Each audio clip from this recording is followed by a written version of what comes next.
Across India's harshest landscapes, a silent battle unfolds every single day.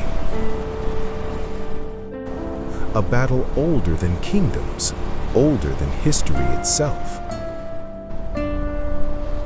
In the mountains where humans struggle to breathe. In the plains where grass hides more secrets than the forests ever did. An ancient predator is fighting its last quiet war. Before we begin, ask yourself one question. What truly happens when the wild and the human world blend into one shared home? Today, we uncover the story of India's wolves, the last desert hunters, and why their survival test is really a test of our own future.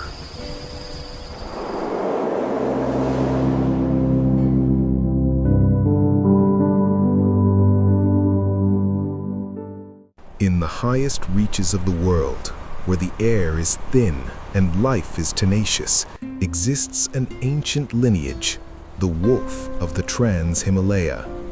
These wide-ranging predators are key indicator species for their entire ecosystem, but across their massive, complex territory, their existence is defined by a strained and age-old conflict with humanity.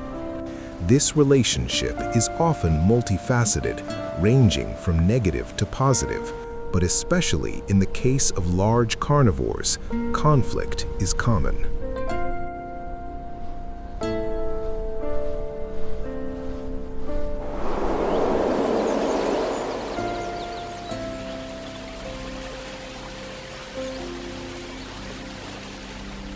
For generations, the people of these pastoral societies have felt the severe impact of livestock predation on their livelihoods. To control wolf populations, herders built traditional traps, large pits called Shandong, designed with inverted funnel-shaped stone walls.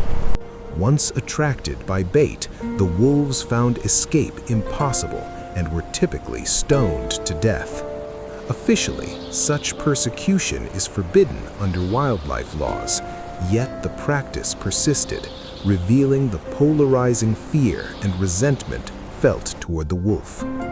In a survey covering over 25,000 square kilometers of Ladakh, researchers documented 94 Shandong pits in 58 villages, showing just how widespread this challenge truly is.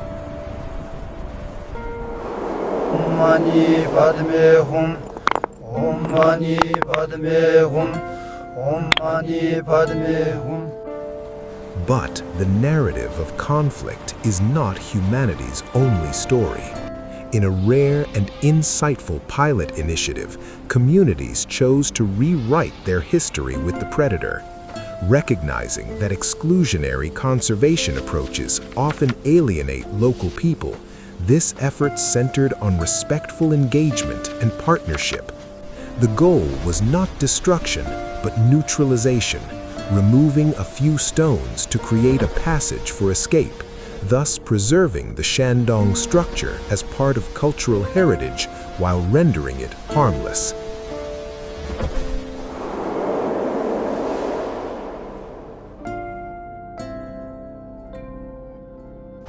This act of transformation was sealed by the collective construction and consecration of a stupa, a Buddhist religious shrine built right next to the former traps. This symbolic replacement strengthens the link between culture, ecology, and conservation by integrating Buddhist principles of compassion toward all living beings. The communities involved in this change reported a considerable pride and sense of gratification. It proves that coexistence can be built on shared values and mutual accountability, rather than top-down mandates.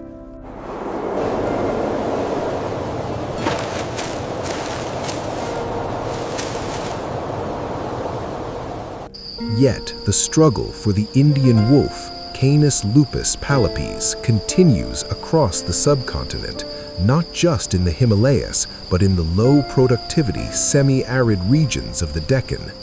The Indian wolf, recently evaluated as a distinct ancient lineage, faces threats far greater than traps or retaliatory killing.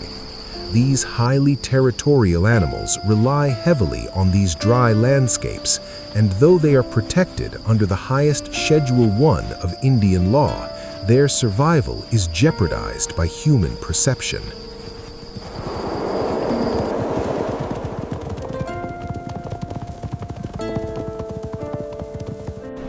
The challenge is structural.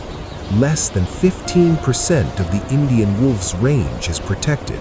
The remaining essential habitat, the grasslands, savannas, and scrublands, is often dismissed in official records as wastelands.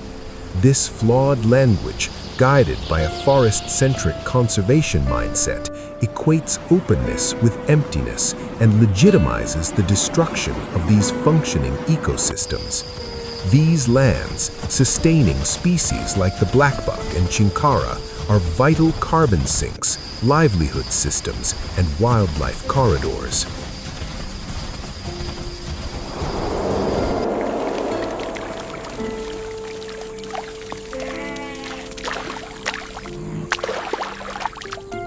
In places like Maharashtra, where wolves inhabit entirely human-dominated landscapes, they often survive on livestock, particularly goats and sheep, as natural prey bases have declined. People living here have traditionally shown tolerance, viewing losses as an occupational hazard or matter of fate. However, this tolerance is rapidly fraying as pressures mount and pastures shrink.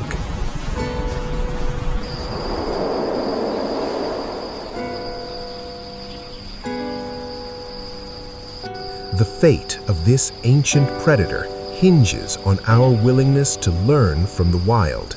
It requires us to abandon the flawed language that classifies life-sustaining grasslands as worthless, and instead to manage and protect these open natural ecosystems explicitly.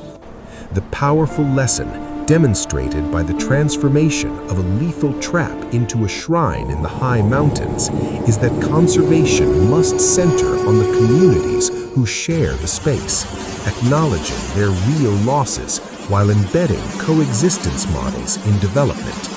For the next generation of wolves to survive, we must recognize that they are not animals of the wilderness alone, but citizens of our shared, human-dominated landscapes.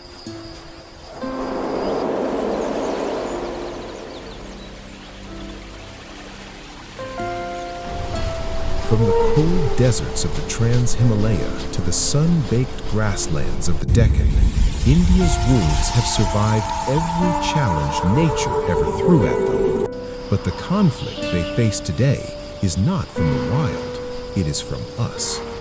Their story teaches us that coexistence is not a theory. It is a decision, a choice made by the people who share the land, who protect the grasslands, who value open ecosystems as living worlds, not wastelands. As we close this chapter of our journey, I leave you with a thought. Do you believe India is ready to rethink its relationship with open landscapes? Should grasslands be protected the same way we protect forests? Share your thoughts below.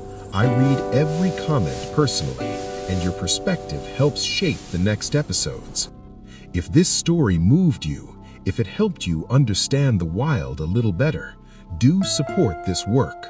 Like the video, share it with someone who loves wildlife, and don't forget to subscribe for more powerful journeys into India's natural world.